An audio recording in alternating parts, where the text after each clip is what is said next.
Mukha namang artista. Iyon ang tambalan ng isang balasubas. At ang isang malawak. Bakit naman natin sa buhat si Chris Chabel. Siyempre mga kaibigan mo, alam naman ang aming partner. Ang mga kanyang tila, tulong tayo, kaligayan, at ang bagay ng tsaga tayo, kahit sa magpapuluan naman kayo sa tanong.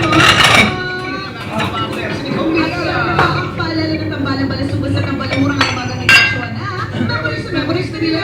Sabay-sabay tayo mga kabisyo.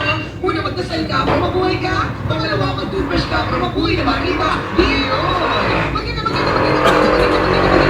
morning sa lahat ng mga kabisyo natin. Ngayong araw na ito, nagdesisyon na maging masaya. Wow! Good decision, kung gano'n.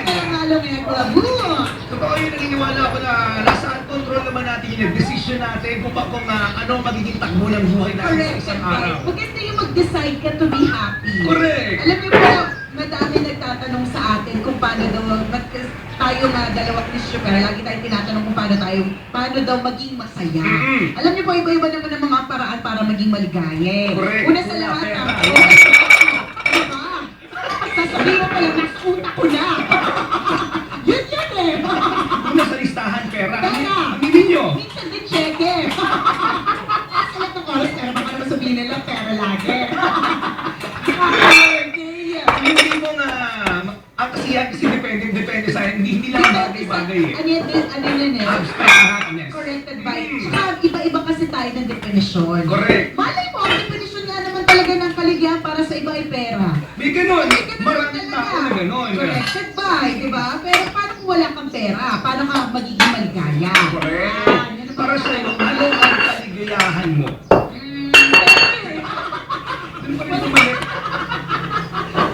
Wala naman conflict pa. Pera eh. Ikaw. Yun din ba? Ay, ayaw mo magpakaito. Bakit sa'yo lang pinapera? Hindi naman pera nagpapaligaya sa amin. Hindi, pero paano nga? Hindi lang ako pera. Kasi pagka may pera kami, natin, ayaw naman natin magpaka-plastic, ayaw naman natin magpaka-hipokrito. Kapag may pera ka, meron kang pambili ng mga bagay na gusto mo. Kapag may pera ka, pwede ka bumili ng lalaking gusto mo. Kapag may pera ka, kabisyo, pwede ka mag-travel. Sa bagay, maraming gamit ang pera kung na pwede kang maging masaya. Corrected by. Pero paano nga ba kung wala kang pera? Yun. Yun lamang yun. Yun eh. Paano ka magiging masaya kung wala kang pera? Tama. Again, ang happiness, mga kaibigan, ang kasiyahan ng isang tao ay mahirap ipaliwanag. Depende kasi kung paano natin bigyan ng definisyon. Kasi yan Correct. eh. Iba-iba tayo ng definisyon ng ng kaligayahan. May mga taong mas masaya na siya, mas masaya na sila the fact na nandiyan ang pamilya nila.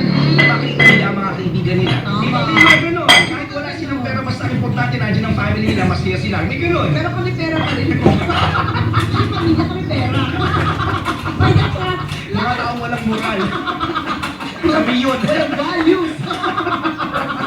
Pero alam niyo po, dapat po talaga na mag-focus po kayo kung ano ang meron kayo at kung ang dun sa wala kayo. Kasi kapag lagi, of course, lahat tayo kabisyo, lahat tayo maraming mga bagay na wala sa atin. Totoo Kaya yan. hindi naman maramihan sa atin, ilan lang naman sa populasyon ng buong mundo ang super-duper yaman to the maximum level na hindi na nila kailangan ng kahit ano. Pero alam mo yung maniniwala lang kay super yaman, sila na masaya sila. Hindi naman, pero ibig ko sabihin, we'd like to focus, pag-usapan natin, yung mga taong katulad natin. Kumbaga, kung nila yung populasyon na kaya nilang bigyan ng kahit anong gusto nila. Tayo, most of the time, hindi natin kaya bigyan ng lahat ng gusto natin. Mag-aaral lang tayo, sapat lang. Corrected by, Average lang.